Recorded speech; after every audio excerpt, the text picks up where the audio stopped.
La muerte es la frontera final de nuestra experiencia terrenal, un misterio que ha inspirado tanto temor como una profunda búsqueda de esperanza. Y cuando nos toca de cerca, en la pérdida de un ser querido, el dolor del alma se entrelaza con decisiones increíblemente prácticas y, a la vez, espiritualmente cargadas. ¿Qué hacemos con el cuerpo? Esa vasija terrenal que fue el hogar de alguien a quien amamos. Durante milenios, la tradición judeocristiana ha respondido con la sepultura, el acto de depositar el cuerpo en la tierra con reverencia y esperanza.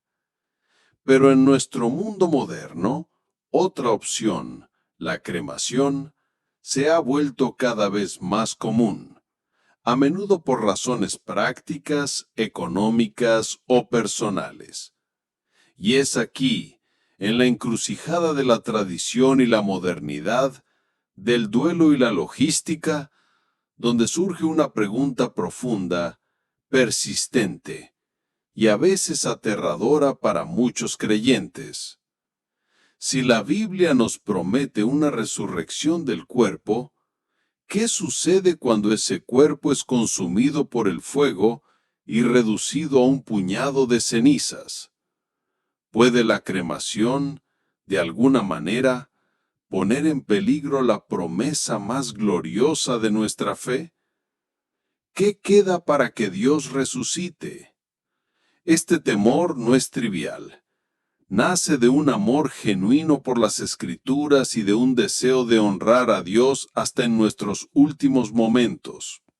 Tal vez has sentido esta inquietud al pensar en un ser querido que fue cremado, o al considerar tus propias directivas finales.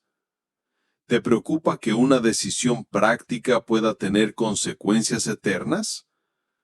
Hoy vamos a dedicar un tiempo extendido para sumergirnos en esta pregunta con la seriedad, la compasión y la profundidad bíblica que merece.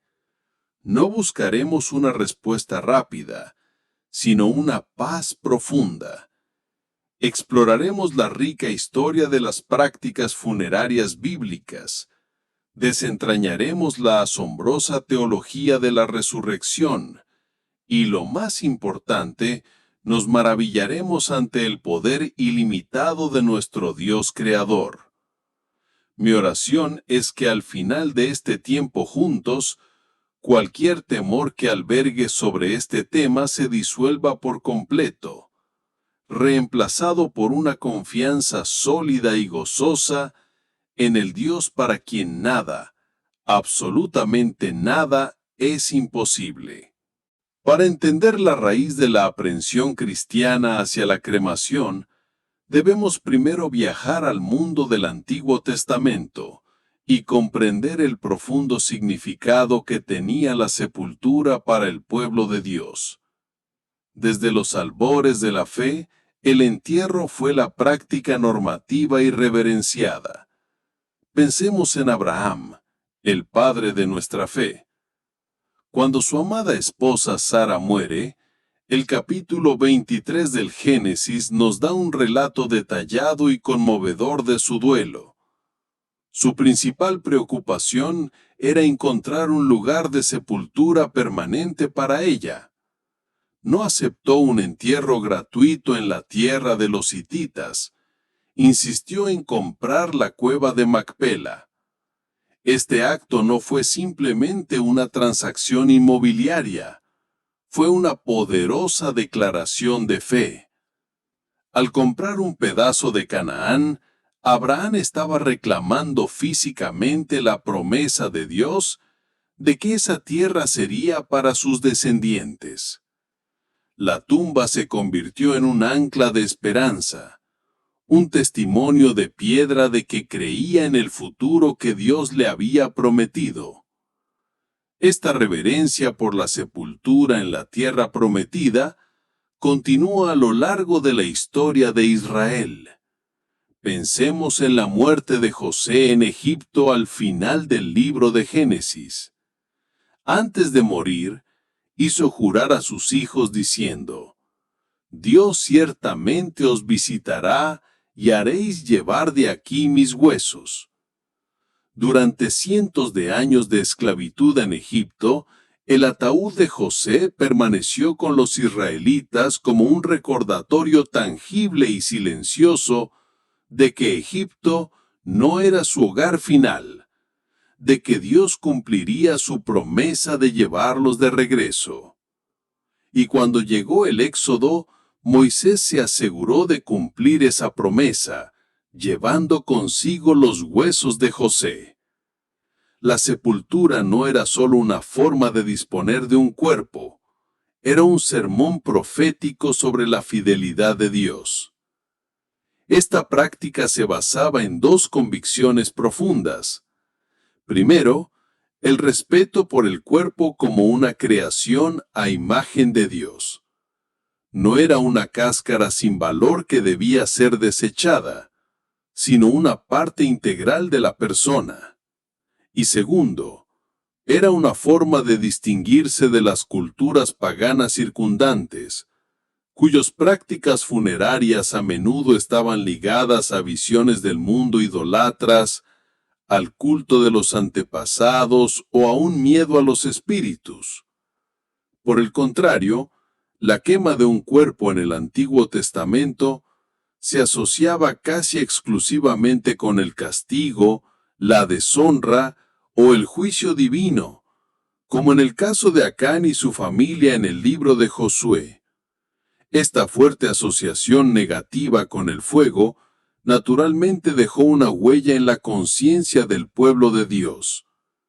Sin embargo, y este es un punto de vital importancia, a pesar de la clara preferencia cultural y teológica por la sepultura, la Biblia nunca, en ninguna parte, prohíbe explícitamente la cremación. No hay un solo versículo que diga: no quemarás a tus muertos. Las leyes que Dios dio a Israel se centraban en prohibir los rituales paganos, no necesariamente los métodos.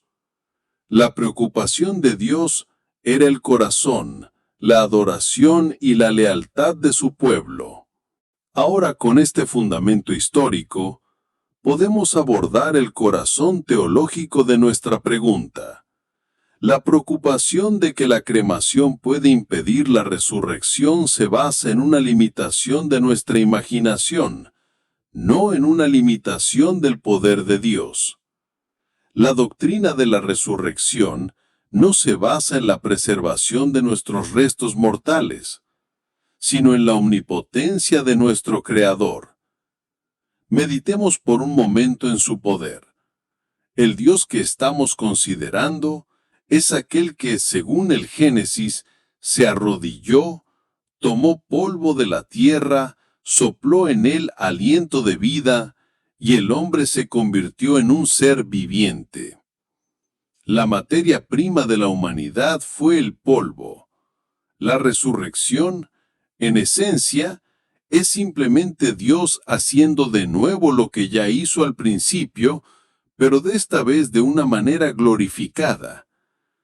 Si la resurrección dependiera de la integridad de nuestros restos mortales, entonces la esperanza solo sería para unos pocos afortunados. ¿Qué pasa con los millones de cristianos a lo largo de la historia cuyos cuerpos se han descompuesto por completo, dispersándose en la tierra, hasta que cada molécula es indistinguible del suelo que los rodea? ¿Qué pasa con los héroes de la fe, como los profetas y los apóstoles, cuyos lugares de sepultura se han perdido en el tiempo? ¿Qué pasa con los creyentes que se perdieron en el mar, o los que perecieron en incendios, terremotos o guerras sin dejar trazo? ¿Es la potencia de Dios tan pequeña que se ve frustrada por un desastre natural o por la maldad humana? Por supuesto que no. La cremación es simplemente un proceso que acelera lo que la naturaleza finalmente le hace a cada cuerpo. Un cuerpo enterrado tarda décadas o siglos en volver al polvo. Un cuerpo cremado lo hace en cuestión de horas. El resultado final es el mismo. Si confiamos en que Dios puede encontrar cada partícula de Abraham en su tumba de 2000 años, debemos confiar en que puede hacer lo mismo con las cenizas de un creyente de hoy. Nuestro Dios no es un Dios de lo posible, es el Dios de lo imposible. Su poder no conoce límites. Pero la verdad es aún más profunda, porque la resurrección no es una simple recreación de nuestro cuerpo actual, es una transformación radical. El apóstol Pablo, en esa magnífica cátedra sobre la resurrección que es 1 Corintios capítulo 15, nos da la clave, anticipando la pregunta, ¿con qué cuerpo vendrán? Pablo usa la poderosa analogía de la semilla. Nos dice que lo que se siembra no es la planta que finalmente crecerá. Se siembra una pequeña, seca y aparentemente sin vida semilla. Pero esa semilla debe morir y ser vertida en la tierra para que de ella surja algo nuevo, una planta viva, gloriosa y llena de fruto.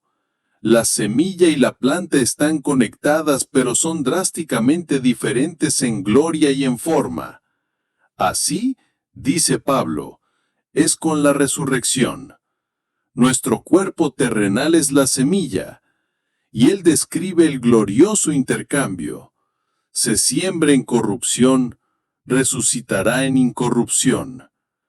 Nuestro cuerpo actual envejece, se enferma y muere. Nuestro cuerpo resucitado será imperecedero y eterno. Se siembra en deshonra, resucitará en gloria. Nuestro cuerpo actual está marcado por el pecado y la vergüenza.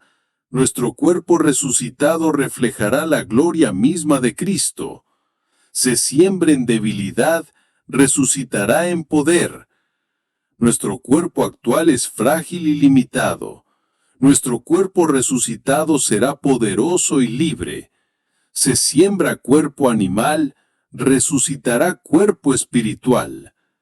Esto no significa un cuerpo no físico, sino un cuerpo físico perfectamente gobernado y energizado por el Espíritu Santo, sin las limitaciones de nuestra naturaleza caída. Dios no necesita nuestros viejos átomos para construir el nuevo edificio. Él es el Creador. Él hará algo nuevo. Nuestra esperanza no está en que Dios repare nuestro viejo cuerpo, sino en que nos dará uno nuevo, glorificado, como el de Cristo resucitado. Y esa promesa depende enteramente de su poder creativo, no de nuestras prácticas funerarias. Hay un elemento más de consuelo y seguridad que la Biblia nos da. En Romanos capítulo 8, Pablo nos dice, «Y si el espíritu de aquel que levantó de los muertos a Jesús mora en vosotros, el que levantó de los muertos a Cristo Jesús, vivificará también vuestros cuerpos mortales por su Espíritu que mora en vosotros». El mismo Espíritu Santo que vive en cada creyente hoy es la garantía, el sello, el pago adelantado de nuestra futura resurrección. Su presencia en nosotros es la promesa de Dios de que redimirá la totalidad de nuestro ser, espíritu, alma y cuerpo. Antes de llegar a la resurrección final, la Biblia también nos da consuelo sobre lo que sucede inmediatamente después de la muerte.